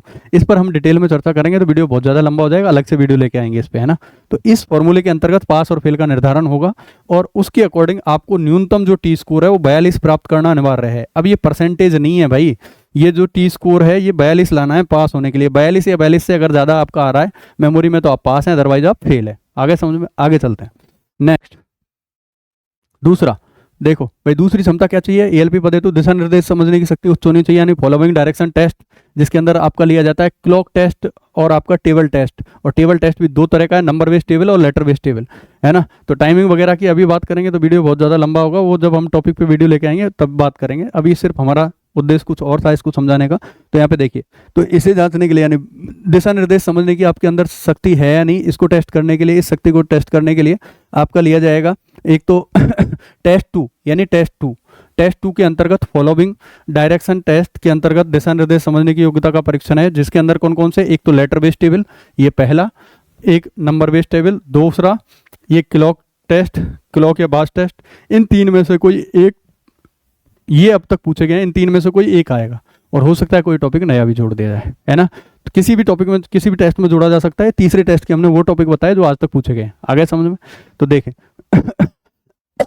गुरुजी इसमें पास होने के लिए क्या क्या करना पड़ेगा? तो इसमें पास होने के लिए भी आपको वही टी स्कोर प्राप्त करना पड़ेगा। देखो भाई, यहाँ पर इस टेस्ट को पास करना अनिवार्य होता है। अनिवार्य तो मैंने बता ही दिया, है ना, क्योंकि एक में फेल तो आप सब में फेल हो। इसे पास करने के लिए अभ्यर्थी को जो है टी स्कोर फॉर्मूला के अंतर्गत, वही फॉर्मूला है, फॉर्मूला कोई चेंज नहीं होगा हर टेस्ट में, न्यूनतम टी स्कोर ग्रेटर देन 42 आपको प्राप्त करना जरूरी है। 42 या 42 से ज़्यादा अगर टी स्कोर आपका इसमें आ रहा है तो आप पास हैं, और नहीं तो आप फेल हैं। 42 से कम आ रहा है तो। और मैक्सिमम 80 से ज़्यादा प्राप्त नहीं किया जा सकता। और किस कंडीशन में टी स्कोर मैक्सिमम जुड़ेगा, किस कंडीशन में मिनिमम जुड़ेगा, किस कंडीशन में माइनस भी जा सकता है, वो हम टी स्कोर पर अलग से वीडियो बनाएंगे। आगे देखिए फटाफट। तीसरा है एएलपी एंड एलपी पद हेतु अभ्यर्थी की दूरी प्रत्यक्षीकरण मापन शक्ति उच्च होनी चाहिए। तो यहाँ पर देखिए, इसके लिए टेस्ट 3 यानी डेप्थ परसेप्शन टेस्ट, यानी दूरी प्रत्यक्षीकरण के अंतर्गत एक टेस्ट है, पहला टेस्ट है ब्रिक टेस्ट, और दूसरा टेस्ट है हिडन क्यूब टेस्ट, ये लिया जाता है ना। तो आज तक ये पूछे गए हैं। तो लास्ट जो CN01/2018 हुआ था उसके मैं 5 टॉपिक आपको बता देता हूँ। पहले टेस्ट में ट्रैक आया था, दूसरे में क्लॉक आई थी, तीसरे में आपका जो है ब्रेक टेस्ट आया था, चौथे में आपका जो है पिक्चर प्लेसमेंट आया था पावर ऑफ ऑब्जर्वेशन के अंतर्गत, और 5वें में आपका सेम फिगर हेक्सागोनल आया था। तो अब देखो, इनमें यहाँ पर इन दोनों में से कोई एक आना है। आ गया समझ में? इसमें पास होने के लिए गुरुजी कितने पे पास होंगे ये बता दीजिए। तो गुरुजी वही बात है जो सब में बता रहे थे, पास होने के लिए वही टी स्कोर फॉर्मूला है सभी का, और इसके तहत आपको जो है न्यूनतम जो है 42 टी स्कोर प्राप्त करना आवश्यक है। तो इसमें कोई दिक्कत है कि भाई नहीं है? आगे चलते हैं। टेस्ट 3 का काम हो गया, टेस्ट 4 देखते हैं फटाफट। अब टेस्ट 3 वाली कैपेसिटी आपके अंदर नहीं है तो क्या होगा? यही होगा कि भाई ये टेस्ट 3 क्यों लिया जाता है, जैसे हम बता रहे थे आपको ब्रेक और क्यूब टेस्ट। भाई वो आपकी जो है डेप्थ परसेप्शन टेस्ट के अंतर्गत ब्रेकिंग डिस्टेंस को आप मेजर कर पा रहे हैं नहीं कर पा रहे, इस वो कैपेसिटी आपके अंदर है या नहीं उसको जज करता है ना। तो अब यहाँ पर ये सिग्नल लाल है, इधर से एक गाड़ी जा रही है, दिखा सिग्नल लाल है, लेकिन आप ये डिसीजन नहीं ले पा रहे कि मैं कहाँ से ब्रेकिंग करूँ कि मेरी गाड़ी इस लाल सिग्नल से पहले खड़ी हो जाए। तो ये नहीं है जिसके अंदर ये कैपेसिटी, वो इसमें कर ही नहीं पाएगा। तो उसी को रिलेटेड बना करके ये टॉपिक बनाया गया है। तो देखो तीसरी में वही है, दूरी प्रत्यक्षीकरण की क्षमता आपके अंदर है या नहीं है, नहीं हो पाई खड़ी, नहीं हो पाई तो रिजल्ट आपके सामने। तो ये डेमोस्ट्रेशन हमने आपको समझाने के लिए बनाया ताकि आपकी जो सोच है समझ है वो क्लियर हो सके, और आपको जो प्रिकॉशंस बताए कि भाई इसलिए ये लिया जाता है तो उसका महत्व आपको बताने के लिए हमने ये बनाया। इधर देखें तो ये हो ही गया था। आगे देखो भाई, अगला है कि वो ये 6 क्षमताएं होनी चाहिए, उनमें से चौथा टेस्ट कौन सा है? एएलपी एंड एलपी पद हेतु अभ्यर्थी की अवलोकन शक्ति जो है test of power of observation उच्च होनी चाहिए। यानी कि आपकी जो अब जब आप गाड़ी चलाएंगे, गाड़ी वर्किंग करेंगे, तो उस टाइम पे आपको हो सकता है आपके सिग्नल के साथ रात में किसी 4 घर की लाइट भी दिखे, मस्जिद की लाइट दिखे, मंदिर की लाइट दिखे और 2-4 लाइट दिखे। तो उन 8-10 लाइटों में से अपने सिग्नल को राइट डिटेक्ट करना, this is test of power observation. तो यहाँ पर फाइंड 6 फाइंड 9 येस नो, या फिर आपका एक लिया जाता है पिक्चर प्लेसमेंट टेस्ट। ये 4 हैं, या फिर एक 72 वाली सेम फिगर भी है ना, ये 5 है, इनमें से कोई एक आना है। लास्ट टाइम पिक्चर प्लेसमेंट पूछा गया था, तो देखें भाई इसके लिए टेस्ट 4 के अंदर test of power of observation यानी अवलोकन शक्ति का परीक्षण है, और इसके अंतर्गत पहला टेस्ट है यस नो टेस्ट एक, दूसरा है फाइंड 6 टेस्ट, तीसरा है फाइंड 9 टेस्ट, चौथा है पिक्चर प्लेसमेंट टेस्ट। और कभी भी कोई भी टेस्ट बदला जा सकता है। लड़के पिछली बार कई बार विगत भर्तियों में ऐसा हो कि फाइंड 6 की तैयारी गए, वहाँ पे आया फाइंड 9, तो भैया कुछ भी चेंज हो सकता है। साइको टेस्ट में कुछ नहीं कहा जा सकता, तो ओवर स्मार्ट मत बनना। मैं अभी कह रहा हूँ साइको टेस्ट को पागलों की तरह पढ़ोगे तो कहीं कोई दिक्कत नहीं आने वाली। चाहे टाइम कम कर दे, चाहे क्वेश्चनों को बदल दे, चाहे क्वेश्चन पूछने का प्रकार बदल दे, चाहे वो लेआउट में बदलाव कर दे, चाहे वो पूरे पेपर को ही बदल दे, कोई फर्क नहीं पड़ेगा यदि आपने वास्तविकता में मेहनत की है तो, और सही गाइडेंस में सही तरीके से अगर चीज़ों को समझा है तो there is no problem in psycho test. एक तिनके के बराबर दिक्कत नहीं आएगी, और नहीं तो 100% दिक्कत आएगी, मैं कह रहा हूँ आपको। देखो भाई आगे गुरुजी इसमें पास कितने पे होंगे, तो ये 5 टेस्ट इसके अंतर्गत आते हैं। तो वही टी स्कोर फॉर्मूले के अंतर्गत, यानी इसे पास करना अनिवार्य होता है। इसे पास करने के लिए न्यूनतम टी स्कोर जो है ग्रेटर देन 42 प्राप्त करना अनिवार्य है। कोई दिक्कत है क्या भाई साहब इसमें? नहीं है। आगे देखते हैं अगला, जो हमारा चौथा में एक चीज़ थी, तो ये चौथा दोबारा क्यों आया भाई? अच्छा ये बैक हो गया था। तो test of power of observation क्या है गुरुजी? वो हर टॉपिक के साथ हम आपको बताएंगे जब पढ़ाएंगे। तो अब यहाँ पर देखो बहुत सारी लाइटें दिख रही हैं, ये किसी घर की लाइट है, ये घर की लाइट है, इनमें से कोई एक आपका सिग्नल है। ये कोई नीला दिख रहा है, ये कोई लाल दिख रहा है, हरा दिख रहा है, पीला दिख रहा है, क्या दिख रहा है पता नहीं। तो इनमें से रात को जब गाड़ी चलती है तो आपको 120 की स्पीड से चलती हुई गाड़ी, 160 की स्पीड से चलती हुई गाड़ी, डिटेक्ट करिए अपना राइट सिग्नल कौन सा है। अगर आपने रेड था और आपने गाड़ी नहीं रोकी तो पता है आपको क्या होगा, और यदि क्या होगा ये तो बता दिया ना मैं थोड़ी देर पहले। यदि ग्रीन था और आपने ये बगल वाले सिग्नल को कि ये मेरा है ये समझ के आपने गाड़ी रोक दी, तो फिर क्या होगा? रेल का टाइम का डिटेंशन हो जाएगा, वो आपके माथे आएगा। तो कुल मिला के बात यह है कि ना तो आप लाल पे बचने वाले हैं ना ग्रीन पे बचने वाले, तो सही डिसीजन आपको लेना पड़ेगा। जो ऑब्जर्वेशन कैपेसिटी आपकी होनी चाहिए, ऐसा नहीं कि 160 की स्पीड से गाड़ी चल रही है, ये सिग्नल आपका ये है, इसको देख के, इसको मंदिर की लाइट मस्जिद की लाइट को देख के बोल दिया साहब ग्रीन है साहब, चलो चलने दो, तो फिर पता है क्या होगा, आपको भी पता है। और नहीं इसको देख के, यानी कि इसको देख के बोल दिया कि साहब रेड है, एक्चुअल सिग्नल आपका ये था, तो क्या होगा? आप बोलोगे कि साहब तो फिर रेल का टाइम का डिटेन कर दिया कि ज़बरदस्ती बेमतलब रोक दिया, आपका सिग्नल तो ये था। तो टेस्ट ऑफ ऑब्जर्वेशन आपकी क्लियर होनी चाहिए। तो हर टॉपिक का लाइन पे प्रैक्टिकली वर्क से कनेक्शन है, ऐसा नहीं है कि बेमतलब आपसे साइको टेस्ट लिया जा रहा है। तो समझना किसी चीज़ को, है ना। आगे देखते हैं नेक्स्ट, इसका सेकंड लास्ट देखिए, एएलपी एंड एलपी पद हेतु अभ्यर्थी की प्रत्यक्षीकरण जो क्षमता 5 है, प्रत्यक्ष गति परसेप्चुअल स्पीड उच्च होनी चाहिए। तो परसेप्चुअल स्पीड में भी वही है। देखें इसके लिए टेस्ट 5 में परसेप्चुअल स्पीड के अंतर्गत यानी प्रत्यक्ष गति परीक्षण के अंतर्गत 2 तरीके के आगे आपके सेम फिगर है, 2 तरीके के आपका सिमिलरिटी है ना। तो वो कैसे बनी मैं आपको आगामी जो टॉपिक आएंगे ना उन पर ज़्यादा डिटेल में बताएंगे। अगर मैं अभी बताऊंगा ना तो गड़बड़ हो जाएगी, वीडियो बहुत ज़्यादा लंबा हो जाएगा, 20 घंटे भी कम पड़ेंगे इस वीडियो को करने के लिए। देखो तो अभी हम सिर्फ आपको रूबरू करा रहे हैं और कुछ नहीं करा रहे हैं। यहाँ पर देखो तो इस टेस्ट के लिए टेस्ट 5 के अंतर्गत परसेप्चुअल स्पीड टेस्ट यानी प्रत्यक्ष गति परीक्षण के अंतर्गत सेम फिगर, एक तो हेक्सागोनल पूछी जाती है और दूसरा सिमिलरिटी पूछी जाती है। लेकिन ये सेम फिगर भी 2 टाइप की है, 2-3 टाइप की, और सिमिलरिटी भी 2 टाइप की, टफ वाली एक ईजी वाली। वो दोनों हम आपके सामने डिस्कस करेंगे आगामी वीडियोज़ में। देखें भाई तो इसको पास करने के लिए भी क्या करना है गुरुजी? वही करना है, यही फॉर्मूले से पास होंगे। आपका कुछ नहीं करना, आपको ज़्यादा से ज़्यादा स्कोर करना है बस। इसमें देखो तो टी स्कोर आपका 42 से ज़्यादा है तो आप पास हैं, अदरवाइज आप फेल है। तो ये टी स्कोर जितना ज़्यादा जोड़ लोगे उतना ही परसेंटेज आउट ऑफ 30 आपके ज़्यादा जुड़ेगा, और वो आपको करना ही होगा। आगे देखिए, करो या मरो की स्थिति है अब आपके सामने, क्योंकि साइको टेस्ट बचा है और बचा ही क्या है आपका, CVT 2 हो ही लिया लगभग। एएलपी एंड एलपी पद हेतु अभ्यर्थी की यांत्रिक समझ या यांत्रिक समझ जो क्षमता है वो मैकेनिकल कॉम्प्रिहेंशन टेस्ट वो भी उच्च होना चाहिए। तो ये 6वां टेस्ट है, ये आज तक ऑनलाइन में पूछा नहीं गया ना, पिछली बार ऑफलाइन में पूछा गया ओपन RRB में। बाकी डिपार्टमेंटल में आजकल पूछे जाना लगा है जब से स्पीड की घटना बढ़ी है, सिग्नल पासिंग इन डेंजर। तो यांत्रिकीय समझ यानी ये बहुत ज़रूरी है। तो हो सकता है आपके पूछा जाए और हो सकता है ना भी पूछा जाए, और हो सकता है कई नए टेस्ट भी जोड़ दें, हो सकता है कभी आपका किसी पेपर का टाइम कम भी कर दे, किसी में क्वेश्चनों की संख्या कम ज़्यादा कर दे, कुछ भी कर सकता है। ये साइको टेस्ट के अंदर फिक्स नहीं होता कितने क्वेश्चन आएंगे, कौन सा टॉपिक आएगा, कितने कम होंगे, कितने जो है क्वेश्चन होंगे, टाइम, क्वेश्चनों की संख्या, पेपरों में कभी भी बदलाव किया जा सकता है। इस बात को आप ध्यान दे लें। साइको का मतलब है अटेंशन ऑफ माइंड, आप क्या हैं बस, और कुछ नहीं है ना। तो यहाँ पर देखें, तो इसके लिए टेस्ट 6 के अंतर्गत जो है ये पूछा जाता है मैकेनिकल कॉम्प्रिहेंशन टेस्ट। यह टेस्ट व्यक्ति की उपकरणों, प्रणालियों एवं प्रक्रियाओं को समझने में मदद करता है। इस पद हेतु यानी इसे टेस्ट पास करने के लिए क्या करना पड़ेगा आपको, वही टी स्कोर का फॉर्मूला भैया, और वही आपको टी स्कोर कितना ग्रेटर देन 42 प्राप्त करना अनिवार्य होता है। ये है तो आप पास हैं, अदरवाइज आप फेल हैं। तो अब जो मैंने ये टेस्ट बताए इन सभी में आपको पास होना जरूरी है। तो दोस्तों मेरे हिसाब से आपके समझ में आ गया होगा कि ईएलपी साइको टेस्ट क्यों लिया जाता है। हाँ या ना, कोई दिक्कत है क्या भाई? अब भी नहीं है। आगे देखो, ईएलपी एंड एलपी की एक गलती के कारण दुर्घटना में जान माल की हानि हो सकती है, विभिन्न ट्रेनों का परिचालन प्रभावित हो सकता है। मतलब उनके हाथों में कितनी जिम्मेदारी है आप समझो। तो क्या डायरेक्ट वैसे ही ईएलपी बना दे क्या उस 80 नंबर वाले को बना दे क्या उस चीटिंग खोर को बना दे क्या? नहीं बना सकते भैया। तो डायरेक्ट जैसे डॉक्टर नहीं बनाते, शुरू में असिस्टेंट डॉक्टर होता है, पहले दिन ही ऑपरेशन करने लगे, मार दोगे पेशेंट को बेचारे को।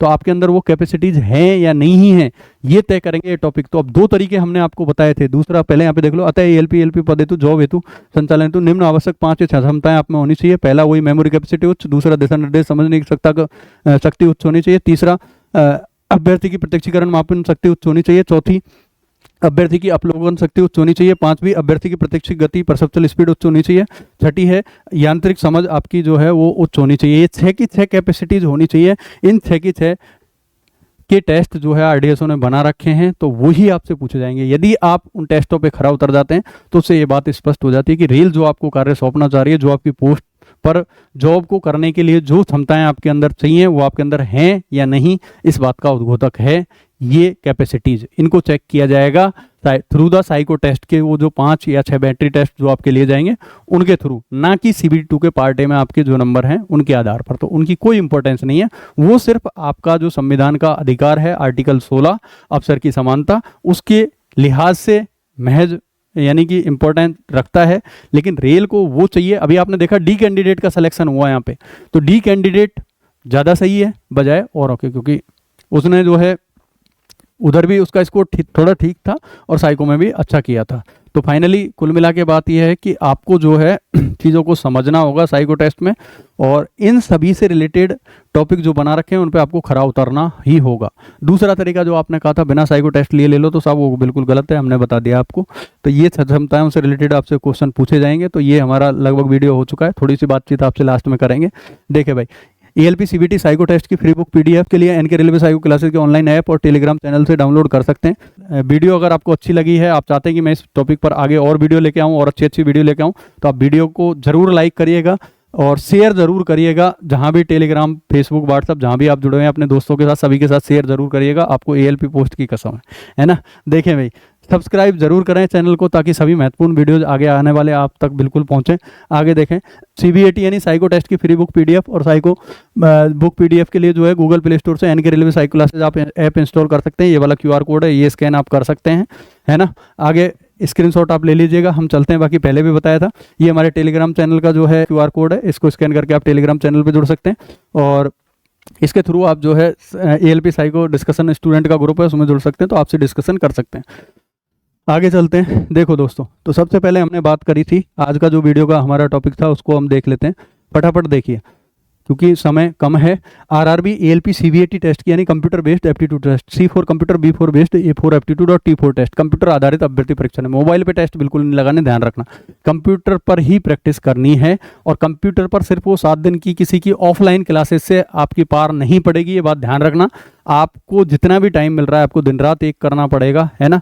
सिर्फ ये फालतू की ड्रामेबाजी देख के आप कहीं कोर्स ले लें, आप ऑफलाइन कोचिंग कर लें, उससे आपका सिलेक्शन हो जाएगा, ऐसा नहीं है। जब तक आप फुली डेडिकेशन, आप मेहनत नहीं करेंगे और आप जब तक चीज़ों को नहीं समझेंगे, कुछ नहीं होने वाला। केवल कंप्यूटर आपको सिलेक्शन नहीं दिलाएगा, आपको खुद को चीज़ों को समझना होगा, है ना। इस बात को आप ध्यान रखिएगा। दूसरा हमने इसकी बात करी थी कंप्यूटर बेस्ड एप्टीट्यूड टेस्ट, तो घबराने की आवश्यकता नहीं है, ऐसा कोई टफ भी नहीं है। यदि आप चीज़ों को समझते हैं, बिल्कुल गंवार बन के अगर आप पढ़ते हैं, तो मैं बोल रहा हूँ एक तिनकी के बराबर दिक्कत नहीं आएगी साइको टेस्ट में, यूं खत्म हो जाएगा, कोई दिक्कत नहीं है। मैं कह रहा हूँ साइको टेस्ट है ही नहीं यदि आप चीज़ों को समझते हैं तो। लेकिन दिक्कत कब है? जब आप ओवर स्मार्ट बनते हैं, चीज़ों को नहीं समझते हैं, तब दिक्कत है। आधा अधूरा ज्ञान लेते हैं, तब दिक्कत है। तो देखो भाई, यहाँ पर हमने साइको टेस्ट की बात करी जो स्टेज 3 एग्जाम है। ELP साइको टेस्ट क्यों लिया जाता है और क्या होगा यदि नहीं लिया जाए, तो ये हम क्लियर कर चुके हैं। कुल कितने टेस्ट होंगे ये मेरे हिसाब से आपके समझ में आ गया होगा। कितने नंबर पर हम पास होंगे ये आपके समझ में आ गया होगा। मेरे हिसाब से ऐसा कोई पॉइंट नहीं बचा होगा। मैंने कहा साइको टेस्ट में फेल होने के 1000 रीजन है, 1000। अगर आप उनको क्लियर नहीं करेंगे तो चाहे आप कितना भी ओवर स्मार्ट बन लो, चाहे आप कितना भी 30 मार्क का बन लो, है ना। साइको टेस्ट वो टेस्ट है जो ले डूबेगा अगर आपने चीज़ों को नहीं समझा तो। और साइको टेस्ट वो टेस्ट है कि इससे इजी कोई टेस्ट नहीं है यदि आपने चीज़ों को समझ लिया तो। अब डिपेंड यानी आपके ऊपर करेगा कि आप किस हिसाब से अपना माइंड सेट इसके प्रति करते हैं। यदि आपका पॉजिटिव माइंड सेट है और पॉजिटिव अप्रोच के साथ आप यदि वर्क करते हैं तो there is no problem in psycho test. Psycho test है ही नहीं। साइको टेस्ट उनके लिए दुविधा का विषय बनेगा और आप में से काफ़ी कैंडिडेट ने पहले दिया भी होगा, जैसा कि CN 01/2018 में ब्रिक्स के क्वेश्चन जो हैं उनका सीक्वेंस चेंज कर दिया। RRB NTPC CN जो अभी 01/2019 का साइको टेस्ट हुआ था लगभग जुलाई 2022 में, तो उसके अंतर्गत 2 टॉपिक के अंदर 12 मिनट था। एक टॉपिक में जो है उसका टाइम 6 मिनट आधा कर दिया। एक था आपका शॉर्ट रूट टेस्ट, उसमें 6 मिनट कर दिया घटा के टाइम। तो टाइम कभी भी घटाया जा सकता है, क्वेश्चनों की संख्या कम ज़्यादा की जा सकती है। प्रश्न प्रकार पूछने का प्रकार जो है CN 01/2018 में क्वेश्चन सीक्वेंस चेंज कर दिया था। कहीं ऑप्शंस के बबल्स आगे पीछे कर दिए जाते हैं, कहीं कुछ कर दिया जाता है, कुछ ना कुछ गड़बड़ 100% होती है। कभी टॉपिक बदल दिए जाते हैं, कभी टाइम घटा दिया जाता है। तो 100 तरह की प्रॉब्लम्स हैं, लेकिन वो कब समझ पाओगे जब आप समझना चाहोगे। आगे समझ में तो मैं यही कहूँगा कि आप जो है हमारे साथ बने रहें, चीज़ों को समझें और फिर आप वर्क करें। There is no problem in psycho test. Last में मैं आपसे यही कहूँगा भाई कि साइको टेस्ट का मतलब है आपने 5 साल वैकेंसी का इंतजार किया, उसके बाद में 1.5-2 साल इस प्रोसीजर में घटाए, उसके बाद CBT 2 भी आप दोबारा देने गए, कैंसिल हुआ, उसके बाद में साइको टेस्ट, यहाँ तक आने के बाद आपने वो 7 साल का जो मेहनत और पैसा जो लगाया हुआ है वो बर्बाद ना जाए। इसलिए चीज़ों को समझें, ओवर स्मार्ट ना बने, सही ट्रैक पर वर्क करें। आगे समझ में, ये नहीं कि जल्दबाजी में उतावले बन में कुछ भी किस तरीके से करें, ओवर स्मार्ट बने तो गड़बड़ हो जाएगा। ये वो वाला टेस्ट नहीं है, मैं फिर कह चुका हूँ, है ना। तो दोस्तों इस वीडियो में मैं इतना ही कहूँगा, उसके बाद हम मिलते हैं किसी नेक्स्ट वीडियो में। सारे पॉइंट हमारे क्लियर हो चुके हैं, है ना। तो आगामी वीडियोस बहुत अच्छी अच्छी आने वाली हैं, तो आप वीडियो को लाइक ज़रूर करें, वीडियो को शेयर ज़रूर करें यदि आप चाहते हैं। जितना मैं बोल रहा हूँ हमें भी देखो अच्छा लगता है जब वीडियो पर आउटपुट मिलता है कि अगर व्यूज़ आते हैं, तो एक टीचर के लिए सबसे बड़ी बात वही है। तो आउटपुट अगर लगता है तो हमारा भी मन करता है कि हमारे अंदर भी एनर्जी प्रोड्यूस होती है कि हम अच्छे से अच्छे वीडियो आपके लिए बनाएं, तो हम बिल्कुल बनाएंगे। तो दोस्तों एक लाइक इस वीडियो के लिए, अगर वीडियो अच्छा लगा इसको शेयर भी ज़रूर करना है और चैनल को सब्सक्राइब ज़रूर करना है इसी प्रकार की वीडियो प्राप्त करने के लिए। दोस्तों इस वीडियो में इतना ही, मिलते हैं नेक्स्ट वीडियो में। तब तक के लिए आप सभी का ये वीडियो देखने के लिए बहुत बहुत धन्यवाद। Thank you, wish you all the best.